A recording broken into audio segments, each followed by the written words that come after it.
Muito bem, uma boa noite a todos vocês. Estamos reunidos em nome do Deus Triuno, Deus que é Pai, Filho e Espírito Santo, para o nosso estudo bíblico dessa noite, dando sequência ao tema da série Culto e Liturgia, mais especificamente hoje falando sobre a liturgia no serviço divino. A segunda parte desse estudo que a gente já começou no último encontro, tivemos a oportunidade de ver coisas maravilhosas a respeito disso aqui, e queremos então dar continuidade a esse estudo na noite de hoje. Por curiosidade, de imediato aqui, na semana passada nós havíamos comentado, se eu não me engano foi o Ricardo que perguntou um pouquinho sobre a missa alemã de Lutero e o que haveria talvez de ter ficado na ordem litúrgica número 2, como assim a gente usa no inário na nossa igreja. E aí, por curiosidade, eu não vou comentar isso tudo aí, mas eu coloquei para vocês apenas, vocês podem depois assistir o vídeo novamente, pausar para dar uma conferidazinha.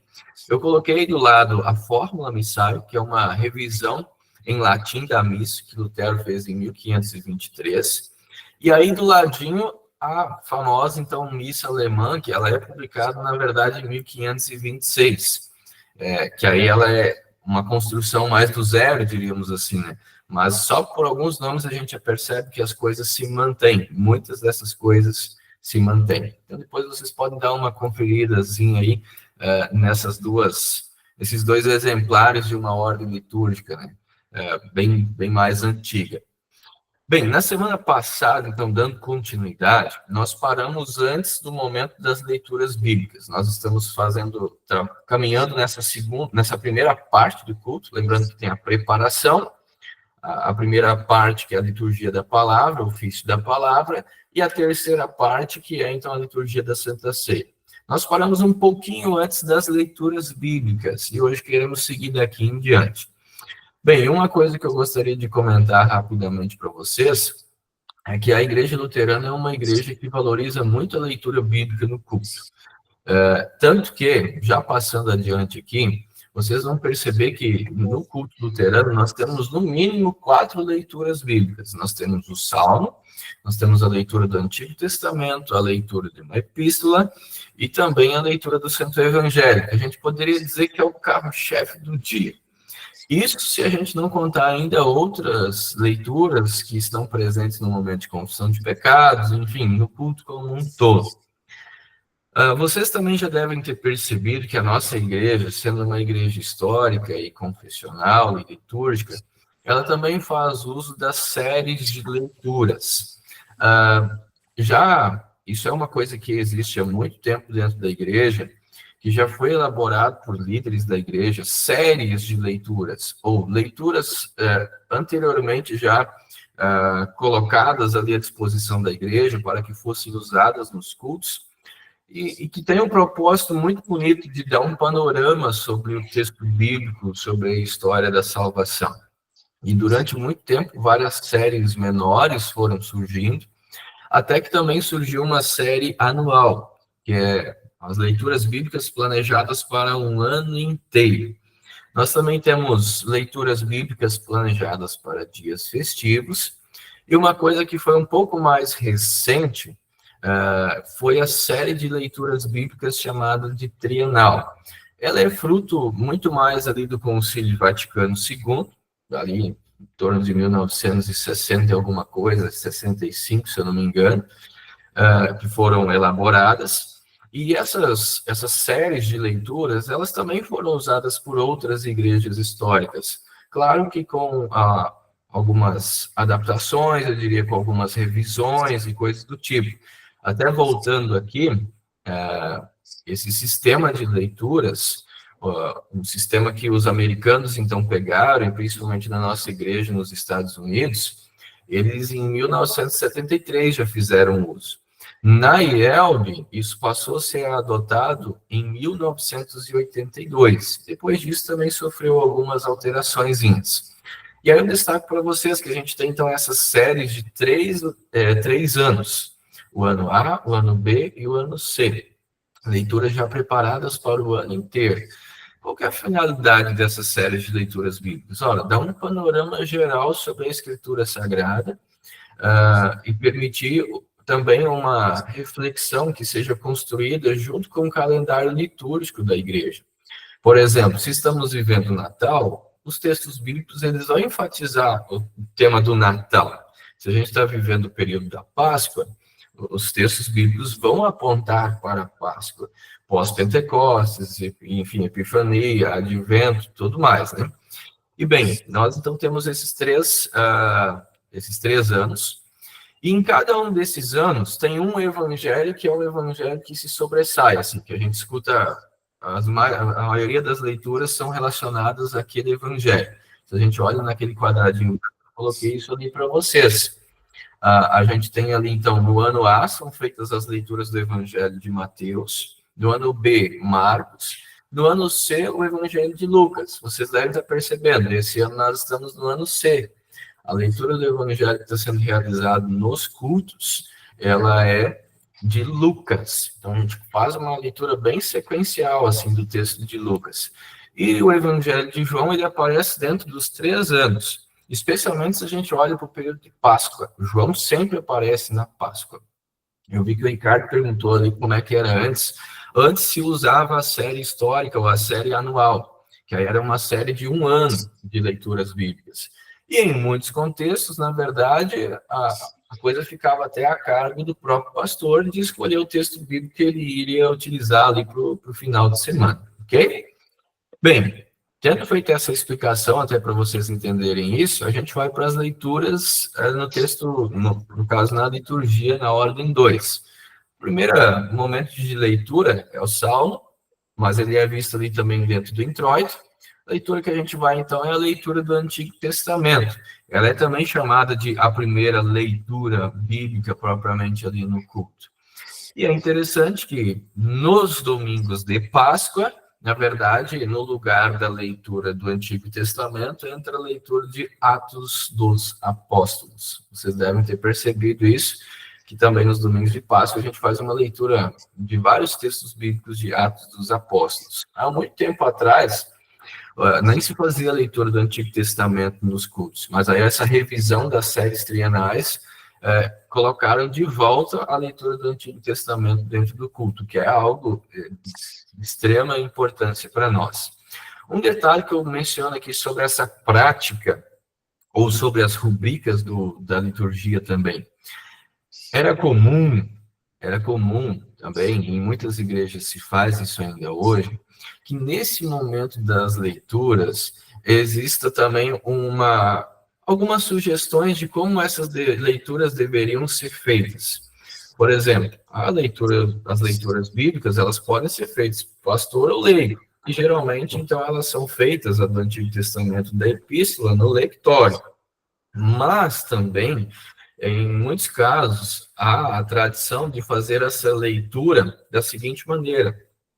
Quando tu vai fazer a leitura do Antigo Testamento, a pessoa descia até no primeiro piso da igreja, de frente do altar.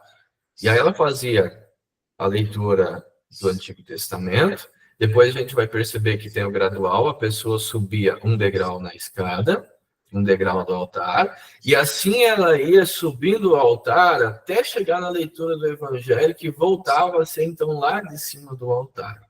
Ou, às vezes, e algumas igrejas nossas têm essa prática, quando sobe, chega lá no altar, aí pega-se o cruciferário e desce e vai lá no centro da igreja e faz a leitura do evangelho lá no meio do corredor da igreja, no centro da igreja. Todas as pessoas se viram ao redor da palavra de Deus. Costume bem interessante também.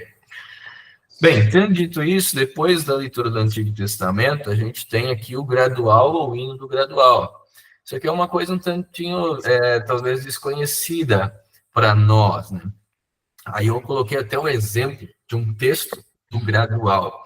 E o que é o gradual ou o hino do gradual? Bem, ele provém desde a época da sinagoga, sendo proferido por um coral ou pela congregação, como um interlúdio entre as leituras, como se fosse uma ponte que conecta as leituras. Na antiguidade, era costumeiro cantar um salmo inteiro após a leitura da epístola. Esse salmo foi encurtado para 3 versos do salmo e 3 aleluias. A palavra gradual vem do latim degrau, que se refere ao degrau do púlpito de onde o gradual era tradicionalmente cantado. O termo litúrgico gradual geralmente se refere aos versos que costumam ser cantados entre as leituras do Antigo Testamento e da Epístola durante o serviço divino, durante o culto. Eles fazem parte dos próprios e mudam cada semana para corresponder às outras leituras. Os versos são tipicamente do saltério, dos salmos. Destinam-se a dar aos ouvintes a oportunidade de refletir sobre o que acabaram de ouvir e também de preparar eles pelo que estão prestes a ouvir, para as outras leituras que virão. E ele pode ser também, então, substituído por um hino que harmonize as leituras do tema do dia. Na nossa congregação, a maioria dos casos, o que a gente faz é colocar um hino aqui, que harmonize as leituras bíblicas. Mas também é uma prática muito comum que em muitas igrejas o pastor faça essa leitura do gradual para nos ajudar nas conexões entre os textos bíblicos. Bem, a gente chega até a leitura da epístola. É feita a leitura da epístola, como eu já disse para vocês também. Depois da leitura da epístola, uma coisa que também seja um pouquinho novidade para nós, é então a leitura do verso. Eu coloquei aí para vocês o exemplo da leitura de um verso, de um culto, né, que eles são sempre indicados. E o que é o verso? Bem, o verso é um texto bíblico cantado ou falado em antecipação ao Santo Evangelho. Ele continua sendo uma ponte entre as leituras bíblicas. O verso é precedido e seguido de aleluias, que são omitidos na quaresma. E é interessante que o verso ele costuma ser, na maioria dos casos, um versículo bíblico do texto do Evangelho do dia, e ele é como se fosse assim, uma chave para nos mostrar assim, ó, o ponto central do tema do dia ou da leitura do Evangelho está aqui, está nesse versículo bíblico, ou em outros textos bíblicos que apontam para o mesmo tema central. Então, tudo isso faz parte de uma preparação para a gente entender por que as leituras estão ali, por que são essas 3 leituras no culto, o que elas têm de, o que elas compartilham de temas bíblicos que são próprios uma da outra, ali, por assim dizer. Então, eles têm essa finalidade. Depois do verso, a gente tem aquele canto do Aleluia Tríplice, algo bem conhecido na nossa congregação também. Aleluias que são omitidos sempre no período da quaresma. O Aleluia, ele é uma resposta alegre pela congregação à palavra de Deus, especialmente diante da aproximação do texto bíblico do Evangelho, que está chegando aí na frente. E é a segunda parte lá do gradual, e ele serve de prelúdio ao Evangelho, e ele significa vitória. Né? Tem esse tema da vitória, de dar graças ao Senhor. Diga, Sr. Hartley. Pastor, lembrei agora que, num passado um pouco mais distante, talvez alguns não estavam aqui ainda, mas num passado um pouco mais distante, na nossa congregação Santíssima Trindade, na hora da leitura do Evangelho, a congregação participava com um canto antes do Evangelho, em preparação ao Evangelho, que dizia simplesmente, glórias a ti, Senhor. E no final da leitura do Evangelho, depois da leitura do Evangelho, glórias a ti, ó Cristo. Esse era cantado pela congregação. Exatamente. Eu já passo a palavra para ti, Ricardo, mas eu já vou aproveitar esse gancho e mostrar. É isso que a gente fez no culto no final de semana passado. Final de semana passado a gente fez isso. Chamam-se as aclamações do Evangelho. A gente tem aí a leitura do Evangelho, e geralmente então o pastor anuncia o Evangelho do dia, aqui o exemplo, Lucas capítulo 10, versículo 25 a 37, e a congregação canta, glórias a ti, Senhor. Quando termina a leitura, glórias a ti, ó Cristo. E aí, como eu disse aqui, agora a gente está no clímax do ofício da palavra, a leitura do Evangelho, que inclusive a gente convida a congregação para se colocar de pé, em reverência às palavras do Santo Evangelho, que na grande maioria dos casos são palavras do próprio Senhor Jesus Cristo. Toda a Bíblia é palavra de Deus, mas é um momento especial a gente poder ouvir o próprio Cristo falando, né, com as suas palavras para cada um de nós. E bem, A leitura do Santo Evangelho, ela vem dentro de aclamações. E aqui eu gostaria de aproveitar algo que o Ricardo mencionou isso na semana passada. Melodia e partitura, elas também carregam junto consigo teologia. Isso numa igreja histórica, confessional, litúrgica, isso está presente ao longo dos hinos, isso está presente ao longo de toda a liturgia. Eu estou colocando para vocês aí a partitura dessas aclamações. Notem duas coisinhas aqui.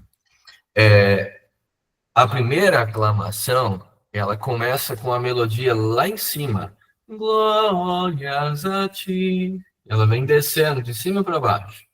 A gente escuta o Evangelho, a gente ouve a leitura do Santo Evangelho, aí a congregação responde agora, e ela não começa de cima, ela vai de baixo para cima. Glórias a ti, ó Cristo. O que tem isso aqui a ver com teologia? O que tem isso aqui a ver com culto? Bem, quando a gente observa ali e é descendente, a primeira aclamação, ela simboliza a humanação de Cristo.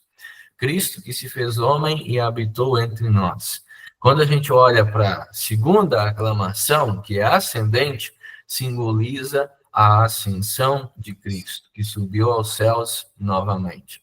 E até alguém outro já sugeriu uma vez que essas duas aclamações também nos sugerem que a palavra vem de novo e está no meio de nós. E aí nós é que respondemos de novo a essa palavra que é lida em nosso meio, dentro do seio da igreja.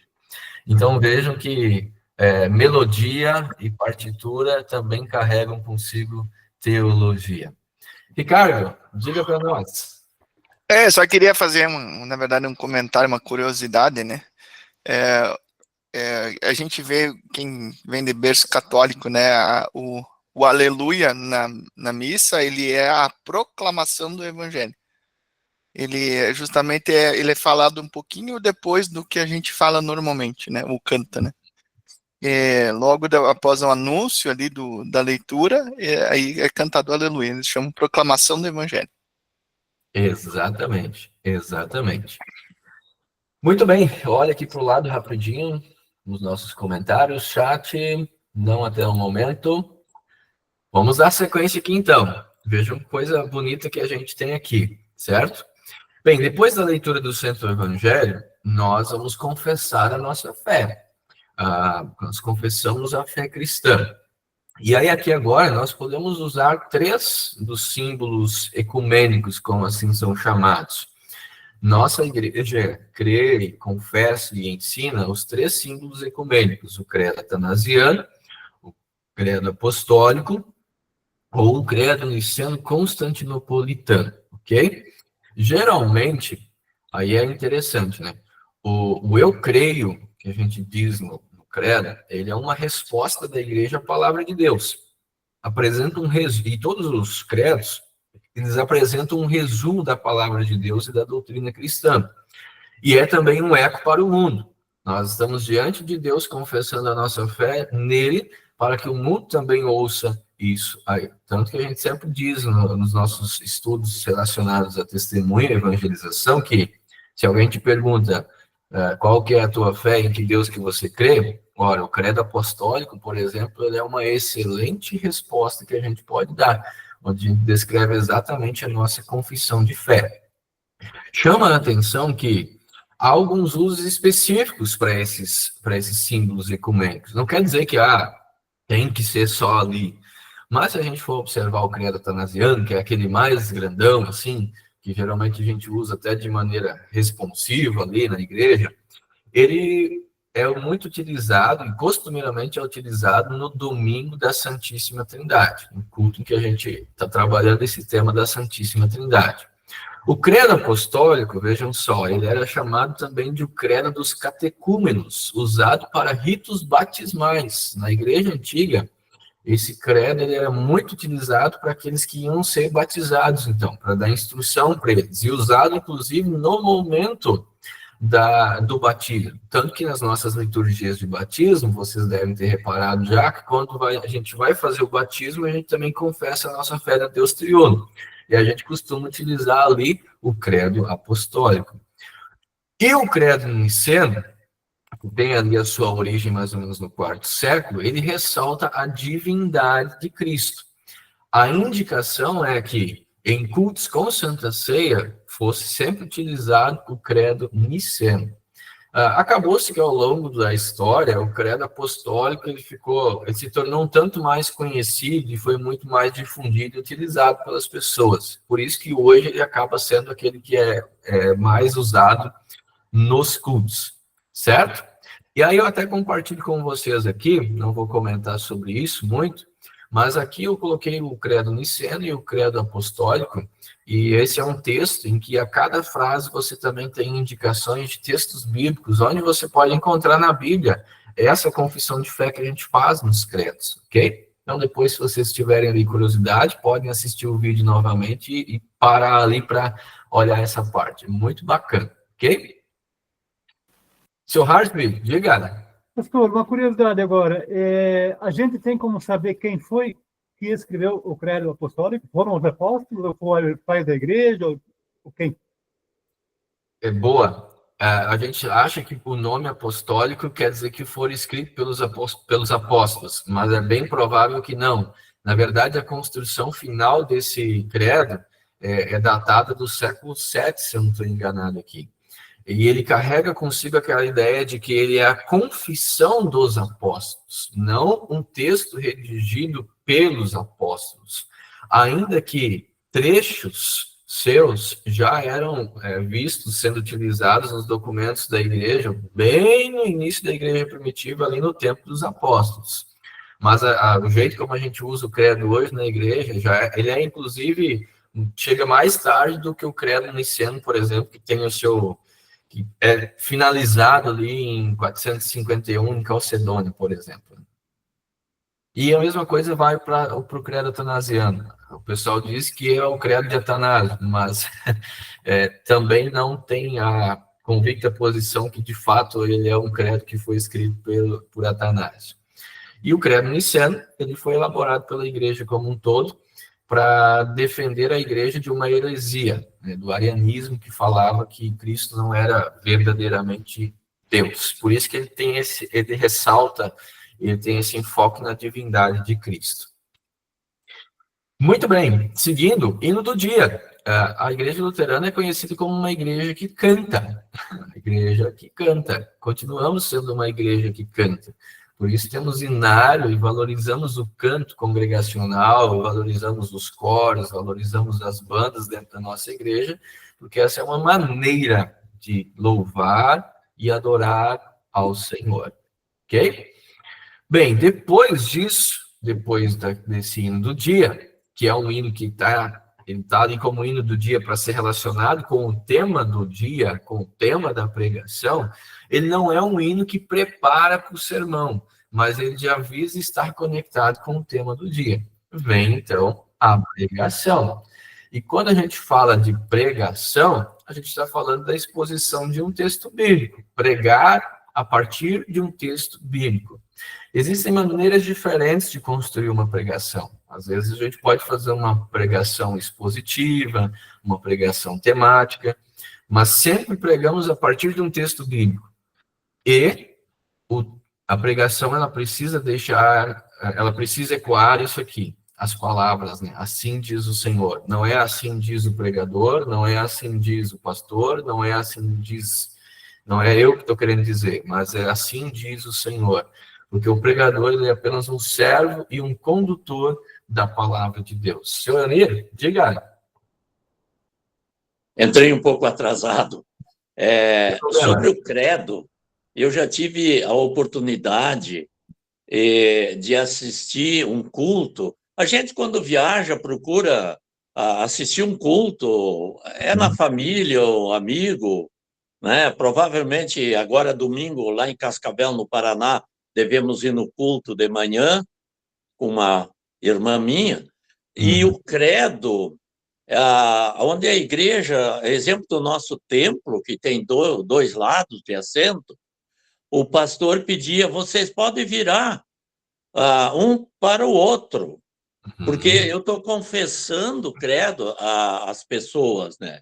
De olhos abertos, é natural, né? E fazendo. Eu achei interessante isso, eu não lembro onde que aconteceu esse fato, mas chamou a atenção.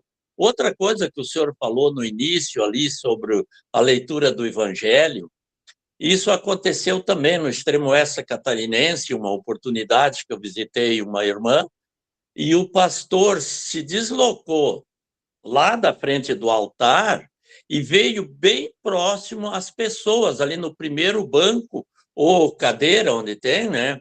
E ficou fazendo a leitura do Evangelho, assim, de frente a frente com as pessoas, né? São curiosidades que eu queria manifestar. Ótimo. Da confissão de fé e do credo, eu já vi algo similar assim também, né? É bem bacana.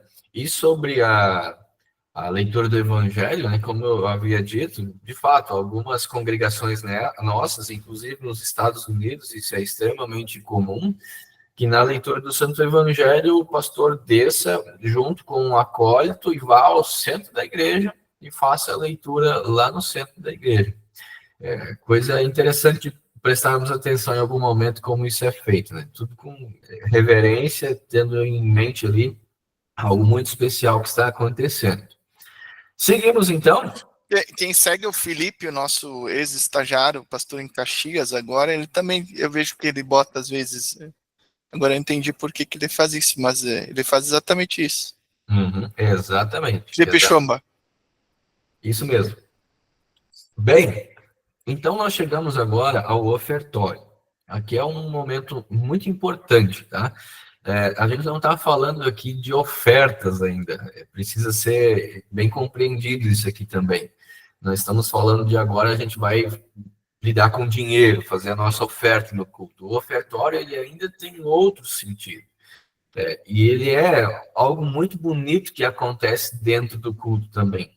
E, na verdade, ele quase que nos abre agora para um novo momento, porque a gente ouviu a palavra de Deus e agora vem uma tríade bem interessante, que é o ofertório, que colocamos toda a nossa vida e todo o nosso ser na mão de Deus e pedimos que Ele crie em nós um coração puro, que Ele renove o nosso espírito. Depois vem, de fato, então, as ofertas, e aí ainda vem a oração geral. Então, são três coisas muito interessantes que vêm na sequência. Mas sobre o ofertório, bem, como temos na ordem principal 2, ele dá ênfase numa resposta nossa à palavra de Deus que foi ouvida e exposta.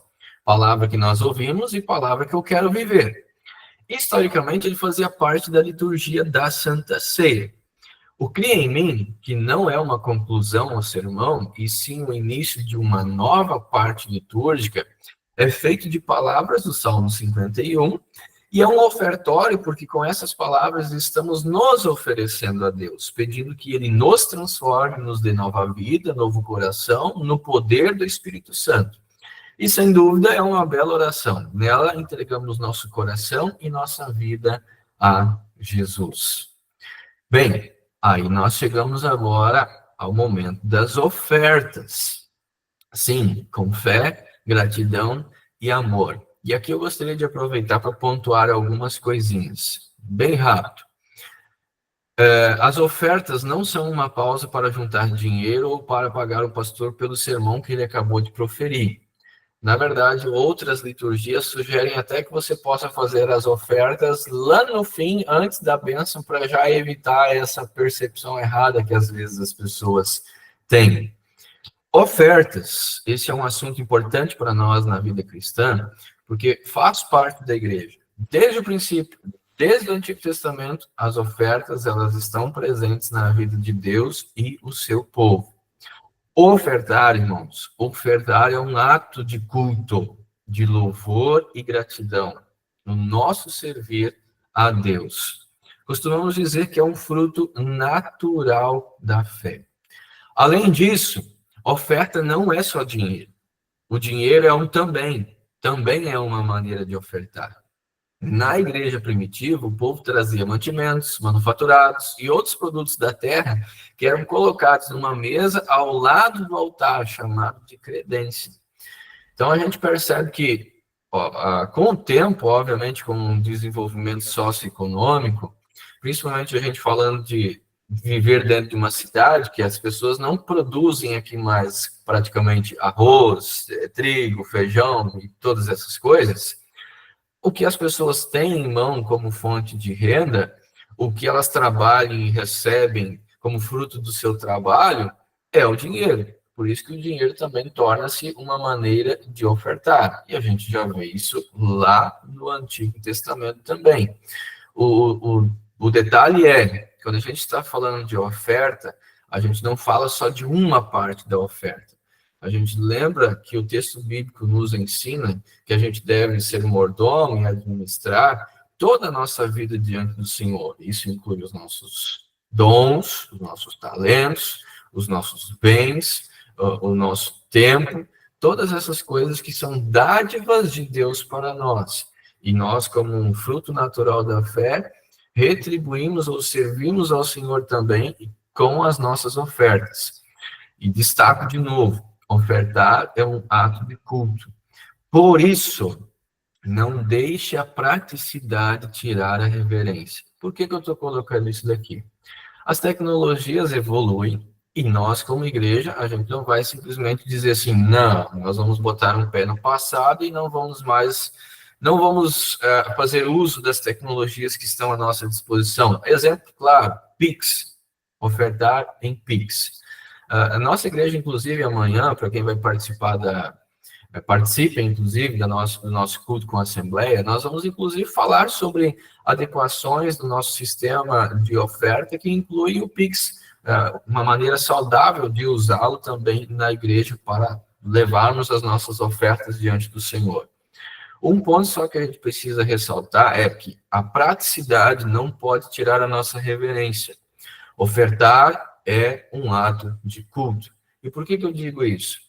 Porque a igreja não é uma empresa ou uma ONG que a gente financia com o nosso dinheiro. Há muitas pessoas que, às vezes, elas enviam dinheiro para a igreja, mas nunca vêm na igreja. Nunca trazem a sua oferta diante do altar do Senhor. Bem, a gente precisa pensar um pouquinho, talvez, se essas pessoas estão... se elas compreendem exatamente o que é ofertar, o que é a oferta delas. Porque a oferta não é uma maneira de financiar a igreja como se fosse uma ONG. Nós ainda estamos falando de um ato de culto, louvor e gratidão. Ah, pastor, mas se eu estou doente, eu não consigo ir para a igreja, e a igreja vem até mim, por meio do pastor que faz devoção na minha casa, por meio dos irmãos que me visitam, e aí eu não consigo ir na igreja para levar minha oferta lá no altar do Senhor. Opa, aqui nós temos uma exceção. Exceção não é regra. Exceção é uma outra maneira de cumprir com o processo da regra.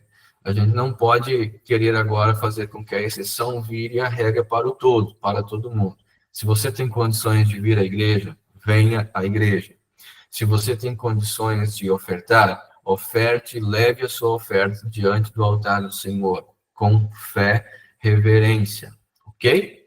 Isso aqui é um ponto tão muito importante. E não se esqueça, pela vontade de Deus, nos lembra o apóstolo Paulo, pessoas deram a si mesmos primeiro ao Senhor. Nós também somos chamados a darmos a nós, como um todo, primeiro ao Senhor. Bem, chegamos à oração geral. Aqui na oração geral, a gente coloca diante de Deus todos os pedidos, todos os agradecimentos da igreja como um todo.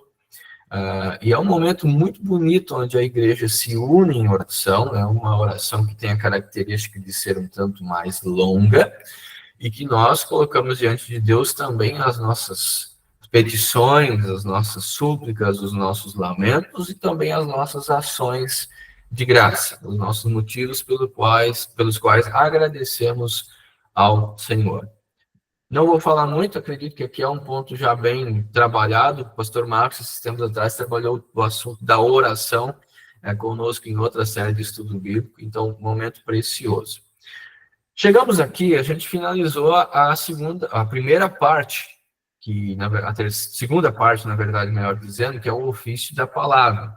E agora nós iremos para uma nova parte dentro do culto. Isso não quer dizer que, agora acabou uma coisa, vai começar outra simplesmente. A gente não faz essa pausa dentro do culto, assim, né? Mas, aqui agora nós iniciamos com o ofício da Santa Ceia, nessa terceira parte. Eu lembro que na igreja antiga, aqueles que não eram membros da igreja, eles participavam só até antes desse momento.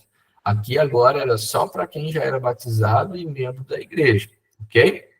E, inclusive, a Santa Ceia era trazida diante, em cima do altar do Senhor, nesse momento, apenas dentro do culto, quando iniciava-se o ofício da Santa Ceia. Ok? E bem, por que as coisas estão unidas? Um exemplo claro é o texto bíblico, muito bonito esse texto bíblico, de Lucas 24, Jesus com os discípulos no caminho de Emaús. Percebam que a gente nunca tem palavra e Santa Ceia desconectado. As duas coisas sempre estão conectadas. No caminho, Jesus ensina, e quando ele chega à casa com os seus discípulos, eles se dão conta de que é o Senhor, por quê? Porque o Senhor dá graça junto com eles lá no momento de ceiar com eles ali. Não é o Senhor, esse que desde o caminho já fazia com que o nosso coração fosse aquecido por dentro. Então, palavra e Santa Ceia sempre estão unidos. Como é que a gente começa o ofício da Santa Ceia? A gente começa com o prefácio, uma parte muito bonita, que tem ali, conforme vocês podem ver, né? O pastor diz: o Senhor seja convosco, congregação, e com o teu espírito. Levantai os vossos corações, levantemo-los ao Senhor. Demos graças ao Senhor nosso Deus, assim fazer é digno e justo. Para que isso aqui está aqui? Por que serve isso aqui? Bem, vamos lá. O prefácio, irmãos, é uma das partes mais antigas da liturgia. Se não há mais. Eu diria que ela talvez ela só perde para os santos. Acho que os santos é a parte mais antiga. Mas ela é uma das mais antigas dentro da liturgia. Historiadores e teólogos argumentaram e argumentam que era inclusive utilizado pelos apóstolos, pela igreja primitiva, ali logo naquele momento após a ascensão de Cristo. O prefácio, ele expressa alegria, reverência e adoração ao Senhor pela ceia que nós vamos receber. Ele indica que algo muito importante está por vir, porque a Santa Ceia é uma celebração antecipada e simultânea do banquete do céu. Após a saudação, que é aquela primeira parte, o Senhor esteja convosco, somos convidados a levantar os nossos corações ao Senhor, pois o prefácio ensina que na Santa Ceia unimos céus e terra numa grande liturgia. E assim damos graças ao Senhor pela sua divina graça. E fazer isso é digno e justo. Essas são as três partezinhas que estão ali dentro desse prefácio. Acompanhado ao prefácio, nós temos o veredictum. O que é o veredictum que está conectado ao prefácio? Bem, veredictum significa que é verdadeiramente digno. A palavra da tradução já nos ajuda nisso. É verdadeiramente justo, digno, justo e do nosso dever que em todos os tempos e em todos os lugares demos graças ao Senhor. Destaco que esse é um texto que vocês têm aí, que vocês podem acompanhar, e existe aquela parte em negrito que vocês podem ver ali, ela é chamada de o próprio do dia. Ela muda a cada culto ou a cada tempo litúrgico, podemos assim dizer. Existe o veredictum com o próprio comum, que a gente pode usar sempre o mesmo modelo, e existe também essa partezinha em negrito que na Páscoa, no Natal, sempre tem um texto específico para esses momentos. O veredictum que pode ser falado ou cantado também, como às vezes a gente faz lá na liturgia, na nossa igreja. E bem, esse momento de novo nos ressalta que aquilo que está para acontecer é que os céus estão rompendo com a terra. Porque a gente está na companhia de anjos, arcanjos, e toda a companhia celeste, a gente está louvando e magnificando o nome do Senhor. E a gente vai entender por que a gente está fazendo isso. O que está começando a acontecer aqui agora? Que anjos, arcanjos e toda a companhia celeste estão se movendo no mesmo campo conosco. Algo que eu coloco para vocês é que A frase final acerca dos anjos e arcanjos e toda a companhia celeste fala com grande clareza, mais que outra frase na liturgia, sobre a realidade do céu na terra, que nós chamamos de escatologia inaugurada. O que nós devemos sempre lembrar, quando nós participamos da Santa Ceia, é que nós estamos em comunhão com Cristo e com quem Cristo está nos céus. Esta comunhão inclui os santos que morreram crendo em Cristo, Abraão, Isaac, Jacó, Davi, Ruth, Pedro e Paulo, nossos pais e irmãos na fé, pessoas da nossa família, e todos os santos que vivem em todo o mundo, e aqueles que ainda irão viver neste mundo.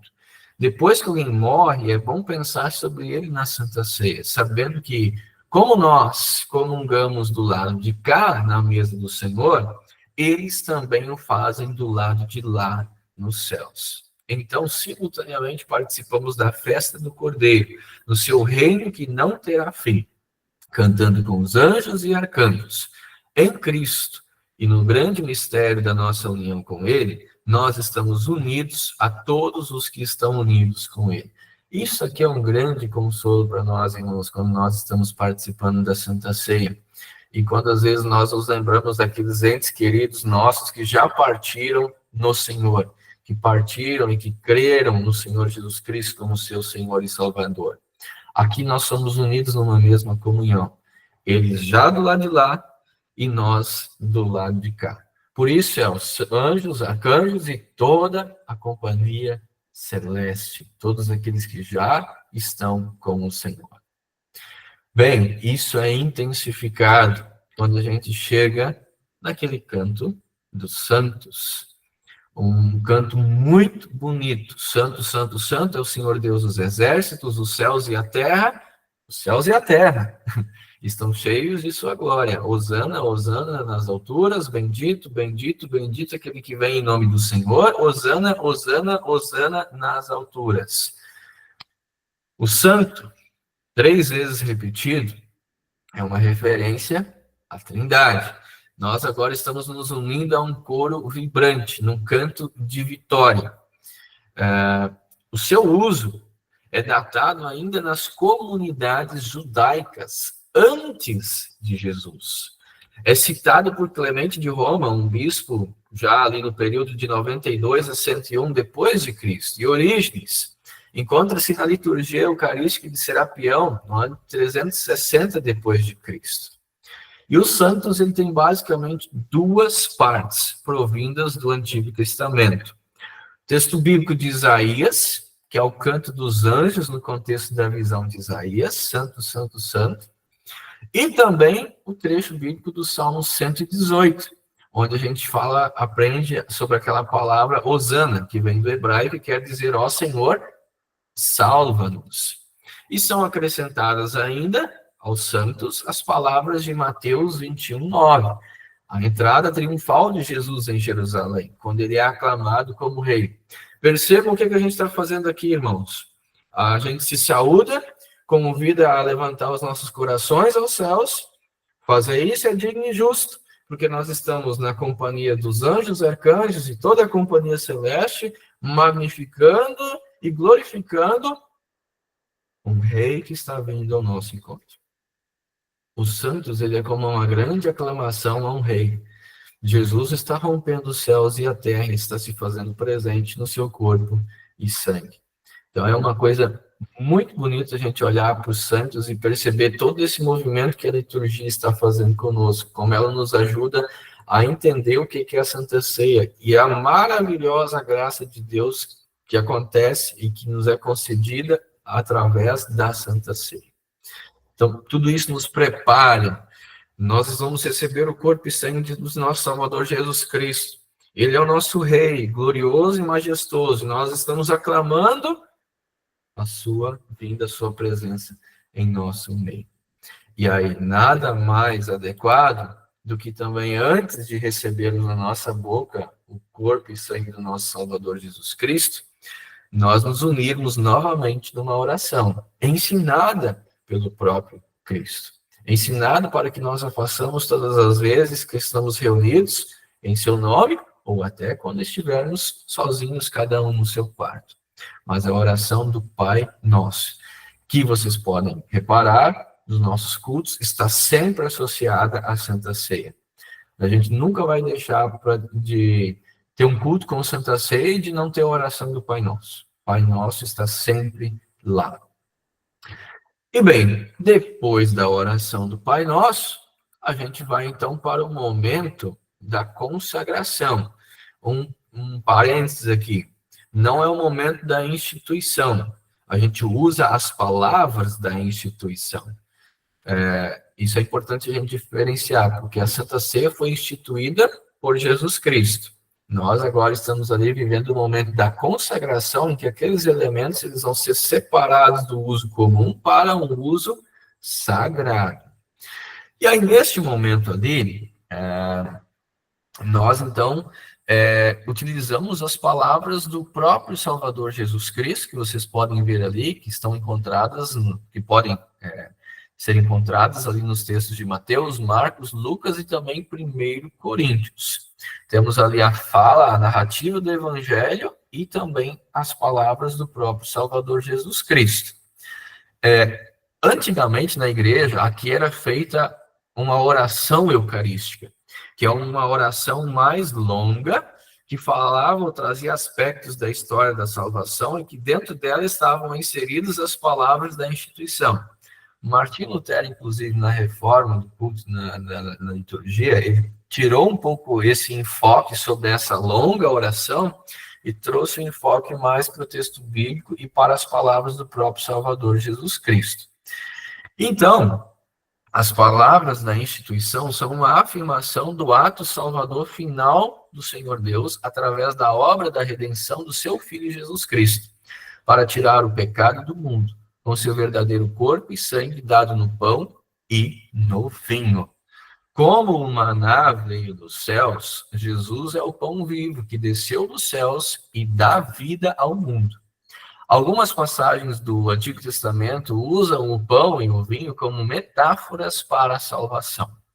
O partir do pão aponta para o corpo de Cristo que foi submetido aos mais terríveis castigos que o Salvador levou em nosso lugar, conforme lemos em Isaías, capítulo 53. Por outro lado, o vinho é a bebida escatológica e declara a presença do noivo na festa. Ok? Depois disso daqui, desse momento glorioso ali também das palavras da consagração, nós temos aí o Pax Domini, a paz do Senhor seja convosco para sempre. O que é isso? É uma pequena bênção pronunciada pelo ministro para que o povo tenha a paz que vem do Senhor e em paz e alegria possam participar da Santa Ceia. Inclusive, na igreja antiga, era comum que também eles, nesse momento aqui, fizessem o ósculo da paz, que era os irmãos na congregação darem cada um beijo no seu lado aqui, um beijo ao lado que é o ósculo da paz, uma espécie de cumprimento, de saudação. Ou também, se não for o ósculo da paz, mas é saudar os irmãos dizendo, paz seja convosco. Isso é uma coisa que a gente costumeiramente às vezes faz na nossa congregação. Ali naquele momento, talvez não no momento aqui da paz do Senhor, mas a gente costuma fazer isso ali naquele convite, antes propriamente de entrar na fila da distribuição, de às vezes a gente desejar a paz do Senhor para os nossos irmãos que estão ali do nosso lado, ok? Depois dessa pequena bênção pronunciada pelo ministro, a gente então vai cantar o Agnus Dei, que é o Cordeiro de Deus. Esse cântico, irmãos, ele está baseado em João, capítulo 1, versículo 29, Isaías 53 e também no texto bíblico do livro de Apocalipse. Ele ressalta Jesus como o Cordeiro de Deus que tira o pecado do mundo. É uma oração pela misericórdia e pela paz que reconhece essa atuação vicária de Cristo em nosso favor, em nosso lugar, por nós. Ela tem um caráter sacramental e é uma linguagem muito bonita relacionada a Cristo Jesus, o Cordeiro de Deus que derramou o seu sangue, que foi morto e sacrificado em nosso lugar, em nosso favor, para o perdão dos nossos pecados. No texto bíblico, irmãos, Jesus é muitas vezes relacionado a esse Cordeiro de Deus. Se a gente olha lá no livro de Apocalipse, há cerca de 30 referências que mencionam Jesus Cristo como o Cordeiro de Deus, como o Cordeiro de Deus. Então, ali nós, antes de recebermos o corpo e sangue, de novo ressaltamos e damos graças ao Cordeiro de Deus que tira o pecado do mundo. Por quê? Porque na Santa Ceia a gente vai receber perdão, vida e salvação. Chegamos no momento da distribuição. A Santa Ceia é um momento muito especial para nós cristãos. Cristo dá, juntamente com o pão e o vinho, seu corpo e sangue, e é uma coisa que é dada para comer e beber. Não é um faz de conta, não é simbolismo, é realidade. Toma e coma, isto é o meu corpo, toma e coma, isto é o meu sangue, é dado e derramado em favor de vós para a remissão dos pecados. Uma palavrinha sobre esse momento da distribuição, irmãos, de ordem mais prática. A Santa Ceia não é um funeral. A gente, então, não precisa ir para a Santa Ceia com aquele aspecto de que está indo para um funeral. A Santa Ceia também não é uma rave, não é uma festa do mundo. É a festa do Cordeiro de Deus. Então, há momentos que, de fato, a gente vai ir para a Santa Ceia aos prantos. Pelo que estamos vivendo, pelos pecados que acabamos de confessar e receber o nosso perdão. E há dias que nós vamos ir para a Santa Ceia alegres, sorridentes, batendo palma e dando graças ao Senhor por este grande dom da salvação que Ele está nos concedendo ali agora.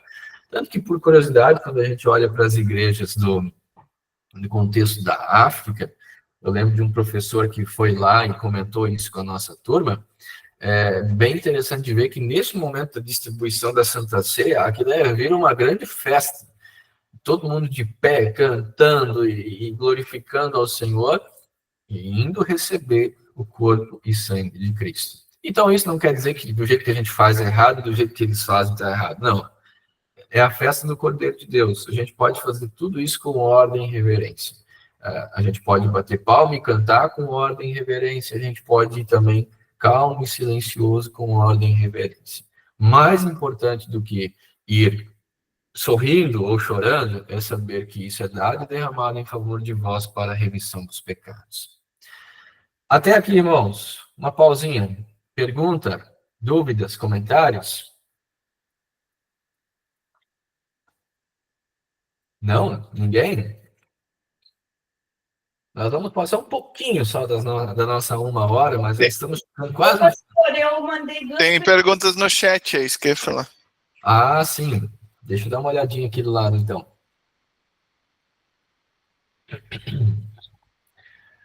Qual é a diferença da ordem do culto principal 1 e a 2? Tem alguma indicação de se usar uma ou outra? Os judeus acreditavam na Santíssima Trindade? Vamos lá, sobre essa primeira aqui, sobre a questão da ordem de culto principal 1. Temos algumas diferenças, sim, não são muitas diferenças, mas, por exemplo, se vocês pegarem o Inário hoje, vocês vão ver que o gradual está lá na ordem 1, ele não está na ordem 2. Tem algumas coisas que estão apenas numa ordem diferente. Nós temos textos diferentes de confissão de pecados, por exemplo, uma oração ali que é sugerida de maneira diferente, mas não tem nenhuma indicação assim, nessa situação, nesse culto tem que usar 1, nesse culto tem que usar 2.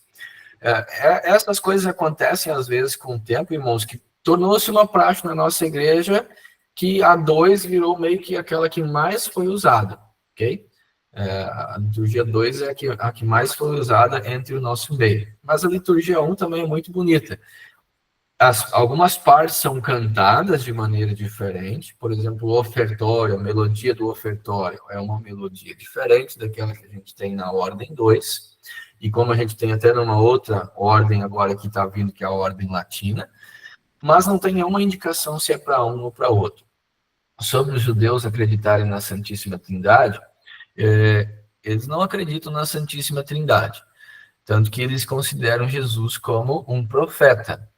E por mais que talvez acreditassem no Pai ou no Espírito Santo, eles não têm Jesus como seu Senhor, como verdadeiro homem e como verdadeiro Deus. Ele é apenas um profeta. Por isso que a doutrina da Santíssima Trindade não faz parte das doutrinas dos judeus. Ok? Muito bem. Ô, pastor, é porque eu pergunto isso dos judeus por causa daquela hora que o senhor falou, tal coisa, assim, já veio desde o Antigo Testamento e tal. Uhum. Aí eu achei que os judeus também tivesse isso da Santíssima Trindade. Sim, aquilo ali faltou eu dizer, mas ele era utilizado no ambiente cultico, né, do Antigo Testamento, né? E aí, claro, de uma perspectiva diferente. Beleza? Tá. Obrigada. Feito. Muito bem, então. Seguindo aqui, a gente já está quase finalizando, irmãos. Pós-Santa Ceia, vem aqui alguns momentos muito maravilhosos também. A gente tem, logo na sequência, ao momento de distribuição da Santa Ceia, o Nunc Dimittis, que significa agora despede-se. Essa seria uma tradução literal assim, do que é o Nunc Dimittis. Bem, ele está baseado no texto bíblico de Lucas, capítulo 2, versículo 29 a 32, que é aquele cântico de Simeão, quando ele tomou o menino Jesus nos braços e reconheceu nele o cumprimento da promessa de Deus. E é uma conclusão maravilhosa assim, para o momento da Santa Ceia, né? Porque o que Simeão diz lá no texto bíblico? Agora despedes, ó Senhor Deus, em paz o teu servo, pois os meus olhos viram a tua salvação. Logo após a Santa Ceia, a gente também pode dizer essas palavras aqui e exclamar: Senhor, despede em paz o teu servo agora, pois os meus olhos, eles viram a tua salvação. Eles tocaram a tua salvação. Eu ingeri o corpo e sangue do meu Salvador Jesus Cristo para perdão, vida e salvação. E tudo isso, segundo a tua palavra. Simeão confiou na palavra de Deus, na promessa de Deus. Nós seguimos confiando na palavra de Deus. É ela que nos dá essa certeza de que os nossos olhos também viram a salvação. E isso aqui faz, como é que eu posso dizer assim, tem uma certa conexão com aquilo que também o próprio Salvador Jesus Cristo fez na noite ali da quinta-feira santa, quando ele termina aquele momento da ceia. Diz o texto bíblico lá de Mateus, capítulo 26, que depois de terem ceado, tem um momento de ensino ali, em palavra de Jesus, mas então eles cantaram o hino e saíram para o Monte das Oliveiras. Então eles não terminaram a ceia assim de qualquer jeito, eles deram graças ao Senhor antes e aí saíram para o Monte das Oliveiras. E a gente tem essa mesma perspectiva no Nunc Dimittis aqui. Recebemos a ceia, estamos dando graças por isso aqui agora, né? Bem, e aí vem de fato o que a gente chama de a ação de graças aqui, posteriormente à Santa Ceia. Todas as vezes que comerdes este pão e beberdes este cálice, anunciais a morte do Senhor até que ele venha. Demos graças ao Senhor e oremos. E aí a gente vai para aquela oração. Bem, isso aqui, essa ação de graças, ela é uma resposta apropriada. Estamos dando graças ao Senhor por tudo aquilo que ele nos concedeu aqui agora. E é também uma confissão de fé diante de Deus e para o mundo. Porque todas as vezes que nós estamos fazendo isso, nós estamos fazendo em memória de Cristo também, e estamos anunciando a morte do Senhor até que ele venha. Então, o momento da Santa Ceia dentro do culto, a participação na Santa Ceia é uma grande confissão de fé para o mundo. Nós continuamos aqui fazendo isso porque Cristo nos deu isso aqui, Ele nos deu esse presente maravilhoso, e através desse uso desse grande dom da salvação, nós estamos anunciando a morte do Senhor até que ele venha.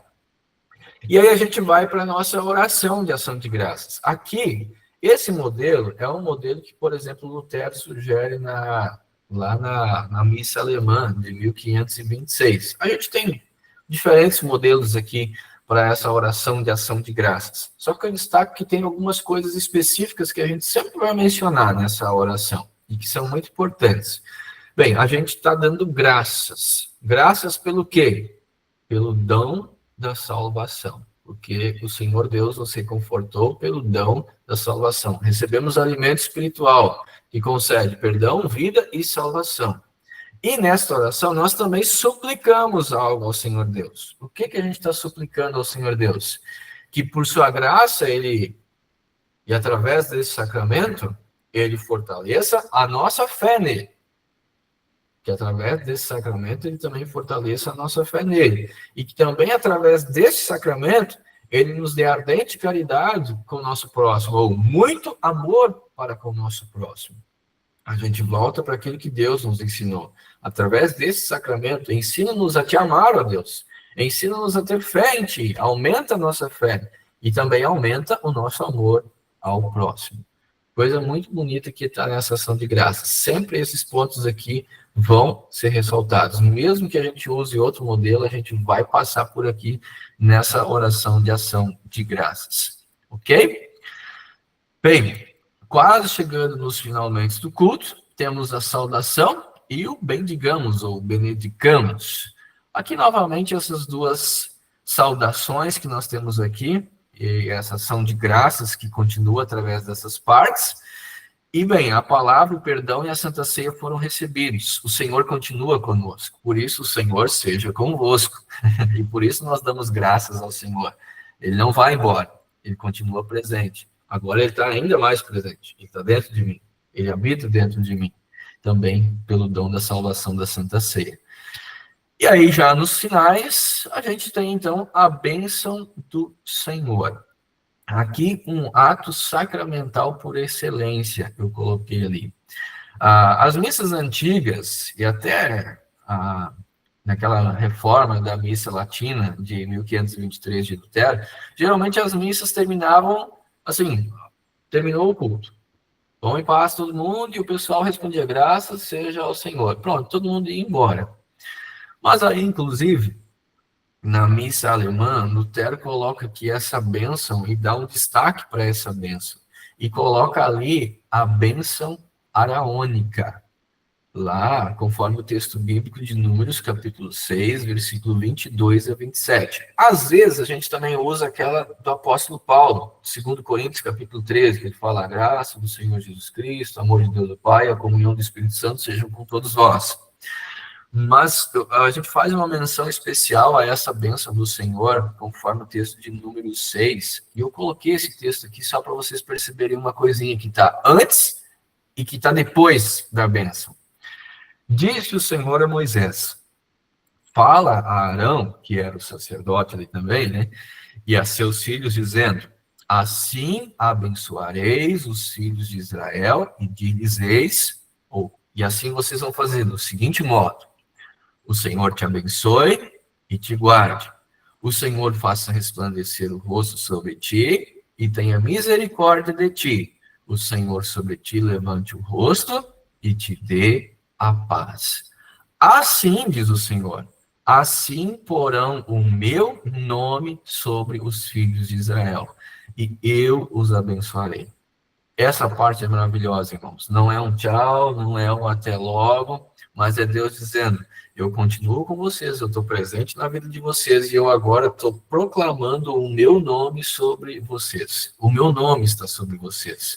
O nome do Senhor, que é Pai, Filho e Espírito Santo. Ele está sobre vocês. Vocês carregam esse nome. Vocês vão sair aqui de dentro dessas 4 paredes e vocês vão entrar dentro do mundo e vocês estão carregando o meu nome. Fim do culto? Certamente que não. É apenas o início. O pastor Carnal nos lembra, o culto continua na vida diária, pois a vida de fé é um culto permanente a Deus. Perdoados, nutridos e fortalecidos, voltamos às nossas tarefas diárias, onde vamos viver a nossa fé servindo a Deus, repartindo a paz e a bênção com o nosso próximo e dando alegre testemunho da fé. Tudo isso na perspectiva de que no próximo culto eu vou estar de volta. Eu quero viver tudo isso novamente. Ponto até aqui, irmãos. O amém. Chegamos ao final dessa nossa série E nesse nosso estudo de hoje, eu pergunto, vocês têm algum comentário, alguma dúvida, algo que queiram compartilhar daquilo que vimos até aqui?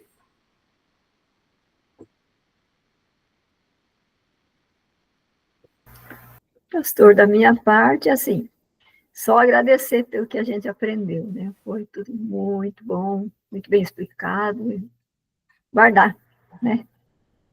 Pastor, que bom que nós não tentamos na semana passada encerrar esse estudo, né? Porque olha quanto conteúdo que a gente recebeu hoje, né?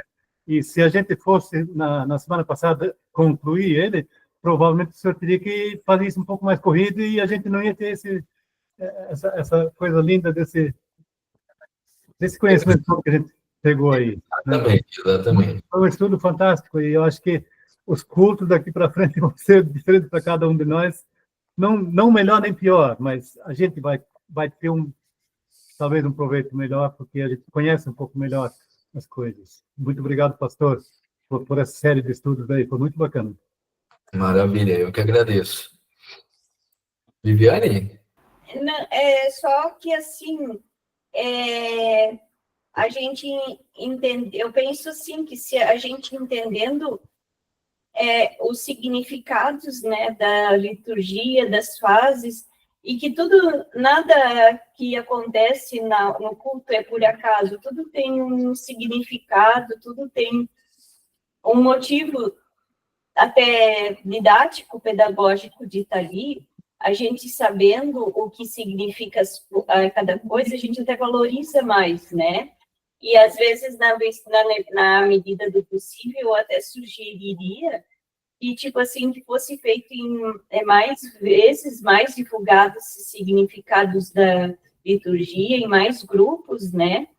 Porque eu vejo, assim, que as pessoas, em geral, iriam valorizar muito mais a liturgia pelo conhecimento, né? Tendo esse conhecimento, né? E muitas coisas, assim, algumas coisas a gente já tinha alguma ideia, mas não assim, né? Não com tantos detalhes, não, assim, dessa forma, né? Uhum. Ótimo, Viviane. Muito obrigado pelo teu comentário, Sr. Hart, da Priscila, de todos os demais. Acho que esse é o nosso objetivo. A gente aprender mais sobre isso, a gente entender que é isso que a gente crê, confessa e ensina.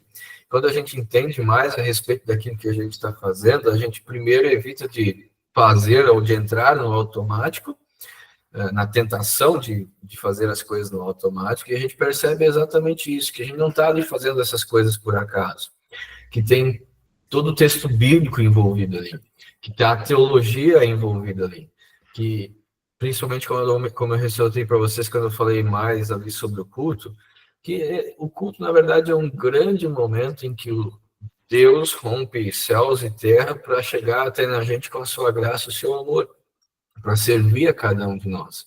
E que maravilha é nós termos o privilégio de participarmos disso e de podermos ali, como igreja cristã, reunidos pelo Senhor, ao redor da sua palavra, dar graças a Ele, desfrutar de tudo isso e dar graças a Ele por tudo aquilo que estamos recebendo ali. E com certeza, queremos sim, sempre poder atingir ainda mais pessoas, mais irmãos da nossa congregação, para que eles possam ter contato com esse conteúdo, e aprender ainda mais de tudo isso, desse amor maravilhoso que Deus tem para conosco em Cristo Jesus. Amém? Mais alguém? Deixa eu ver aqui no chat. Acho que Agora não. só esperando ansiosamente pelo próximo culto, pastor. Exatamente. Agora vamos nós para o nosso próximo culto. Irmãos, eu vou finalizar aqui a gravação. Todos aqueles que nos acompanharam nessa série também aqui, que irão assistir depois desse estudo, Deus os abençoe. Fica o convite para que, se você não viu ainda algum estudo dessa série, que você volte lá, está disponível na nossa página no YouTube, assista lá, compartilhe as suas perguntas, as suas dúvidas, os seus comentários, e não deixe de participar do culto. O culto é um momento maravilhoso para todos nós. Ok? Finalizo aqui. A graça do Senhor Jesus Cristo seja com todos vocês hoje e sempre. Aos